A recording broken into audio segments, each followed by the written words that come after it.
Assalamualaikum warahmatullahi wabarakatuh. Sahabat-sahabatku dimanapun Anda berada, semoga kebahagiaan, keberkahan, kesuksesan bersama kita, keluarga, dan orang-orang yang kita cintai. Amin amin ya robbal alamin.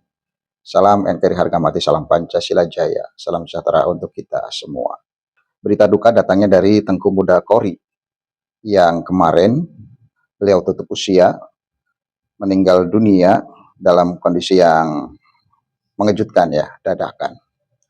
Semua orang banyak yang tidak percaya bahwa beliau itu meninggal dunia. Baik orang yang pro terhadap beliau dan orang yang kontra terhadap beliau. Itu sama-sama banyak yang tidak percaya.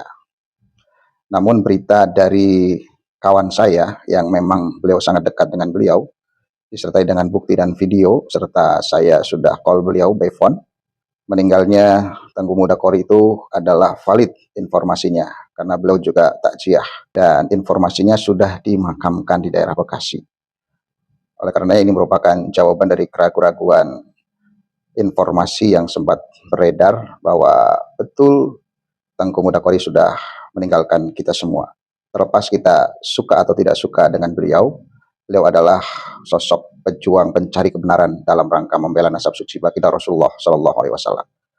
Rekam jejak beliau cukup panjang di dunia pernasaban Habaib Balawi, sejak beliau mulai diundang di Padepokan Dakwah Sunan Kalijaga sebagai narasumber yang waktu itu menghadirkan Kiai Haji Madudin Usman Al-Bantani, para tokoh BRIN, kemudian pakar sejarah Profesor Anhar Gonggong, juga para terah Wali Songo, Kesultanan Banten, dan lain sebagainya. Terlepas dari pro dan kontra, suka atau tidak suka terhadap beliau sudah cukup panjang dalam rangka ikut meramaikan, ikut membela nasab suci baginda Rasulullah Shallallahu Alaihi Wasallam.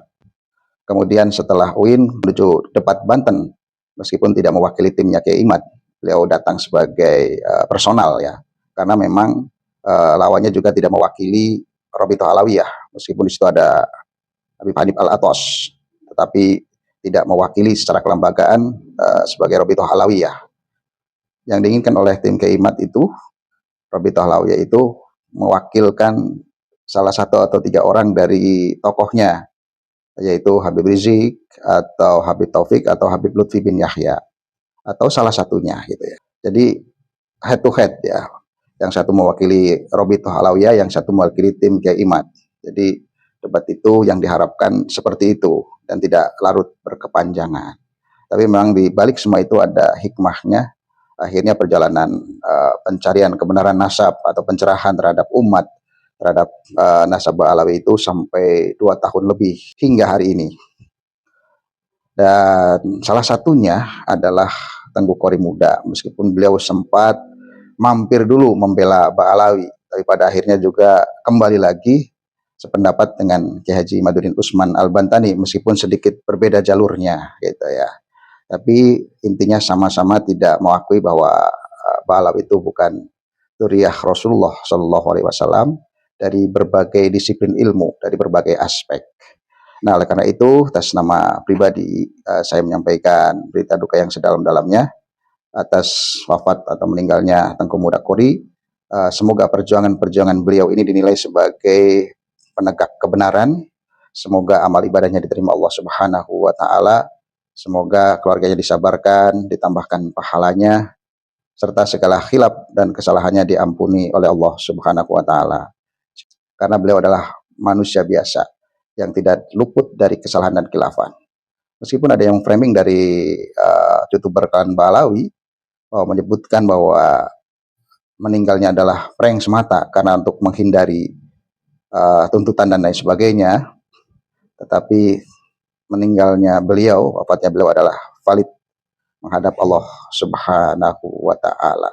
Dan selanjutnya mari kita simak sebuah video pendek untuk mengenang kebaikan-kebaikan Tengku Muda Kori dalam rangka mencari kebenaran dan membela nasab suci baginda Rasulullah Sallallahu Alaihi Wasallam, yang insya Allah ini menjadi amal jariah beliau. Mari kita simak bersama. Dulu katain keturunan Wali Songo orang ada. Iya betul.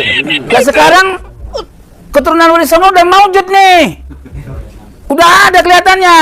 Punya manuskrip. punya data, tes DNA juga udah. Ini tes DNA takut. Dulunya bilang halal, wajib, sekarang haram. Cie. Ini mah bukan ngeledek, lagi Sabtu aja ya. Ngerokok. Jadi teman-teman, saudara semua, wahai kiai-kiai semua se-Indonesia, buka dada kalian. Persoalannya ini adalah cucu Rasul, masalah membawa-bawa zuriat Nabi. Kalau bicara zuriat Nabi, ya kudu pasti atuh. Nyampur bahasa Sunda, bener gak tuh? Hah? Iya kudu terang gitu loh. Katanya nasab Alawi seterang matahari. Ya, terangnya mana? Kok Ubaidillah nggak bisa ditunjukkan dalil? Itu Robito pada kemana?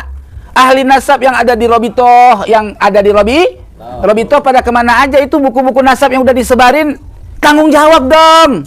Kasihan tuh Habib-Habib itu pada, itu buku nasab dia mau dibawa kemana? Munsibnya itu kemana tanggung jawabnya? Lah ini timbang lawan 2 orang 3 orang dari se-Indonesia, Kiai Imad Said Mudakori lagi nongol sama Kiai Mogi sama Gus Paki, ya Gus Abbas, ya baru timbang lawan kayak gitu udah pada takut. Apa kayak pakai sistem nyuruh kiai-kiai cemen-cemen suruh tantang kita? Jangan begitu, ya.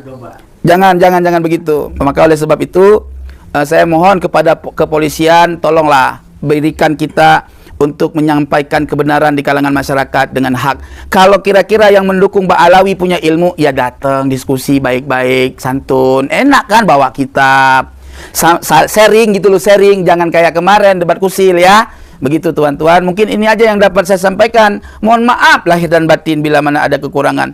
Al-insanu mahalul khat'i wan nisyan. Saya manusia, bukannya malaikat dan bukannya juga para nabi. Saya bukan wali, manusia biasa yang kudu banyak salah. Kalau saya salah, kasih nasihat. Kalau saya benar, ambil kebenaran itu karena dari Allah Subhanahu wa taala. Saya akhiri. Ya, jumpa ini dengan saya buka kacamata saya. Ya. Wallahul muwaffiq ila aqwamit thoriq. Wassalamualaikum warahmatullahi wabarakatuh. Di dalam ajaran Islam, ajaran Rasulullah Shallallahu Alaihi Wasallam, ketika seorang sudah wafat, sudah meninggal, maka yang kita ceritakan adalah kebaikan-kebaikannya. Jangan sampai kita mengungkap, apalagi membuka aib keburukan-keburukannya. Itu bukan ajaran Rasulullah, bukan ajaran Allah Subhanahu wa Ta'ala. Oleh karena itu, dalam hal ini terus kita ungkap kebaikan-kebaikannya tanpa harus menghakimi, menghukumi, karena kita tidak tahu akan seperti apa juga akhir hayat kita. Allah lah yang maha menghakimi, dan hakim yang paling adil adalah Allah Subhanahu wa Ta'ala. Mari kita ceritakan kebaikan-kebaikan beliau dan tutupi segala kekurangan dan aibnya jika ada. Demikian, semoga bermanfaat. Assalamualaikum warahmatullahi wabarakatuh.